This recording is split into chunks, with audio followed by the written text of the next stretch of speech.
மற்ற கட்சிகள் எல்லாத்தையும் விமர்சனம் பண்ணக்கூடிய நீங்க, குறிப்பா விஜய் கட்சியை விமர்சனம் பண்ணக்கூடிய நீங்க, உங்க கட்சிக்குள்ள என்ன நடந்துட்டு இருக்கு வெளிப்படையா உங்களால வெளியில சொல்ல முடியுமா? உங்க கட்சியில இருந்து 4 பேர் வெளியில போனாங்க, ரொம்ப முக்கியமான நபர்கள். கல்யாண சுந்தரம், ராஜீவ் காந்தி, காளியம்மாள், அண்ணன் வெற்றிக்குமரன், புகழேந்தி மாறன். இதுல மிக முக்கியமான நபர்கள் இவங்க எல்லாருமே. இவங்க ஏன் கட்சியை விட்டு வெளியில போனாங்க? இவங்களை நீங்க எதுக்காக புறக்கணிச்சீங்க?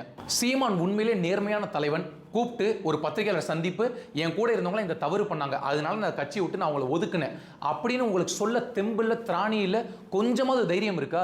யாரையும் ஒதுக்கணும்னா கூட நேரடியாக மோத அவங்களுக்கு தெம்பு இல்லாமல் என்ன பண்ணுவாங்கன்னா, இவங்க ட்ரெண்ட் எப்படின்னா, நாம் தமிழரில் ஒருத்தர் ஊடக வெளிச்சத்தில் வர்றாங்க, வளர்ந்து வர்றாங்க, மிகப்பெரிய ஆளுமையாக வர்றாங்கன்னா, அவங்க கூட இருக்கிற நபர்களை வச்சு அவங்கள பற்றி தப்பான செய்திகளை பரப்புவாங்க. கூட இருப்பாங்க இல்லையா?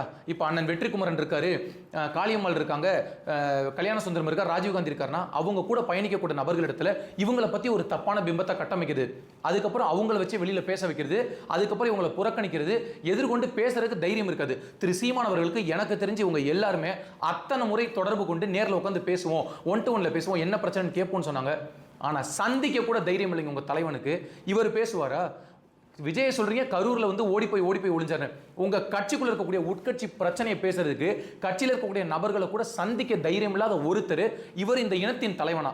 இது எவ்வளவு பெரிய வேடிக்கையா இருக்கு. திரு விஜய் அவர்களை என்னைக்கு நீங்க கை வச்சீங்களோ அன்னைக்கே உங்க கட்சி அஸ்தமனம் ஆயிருச்சு, சாம்பல் ஆயிருச்சு.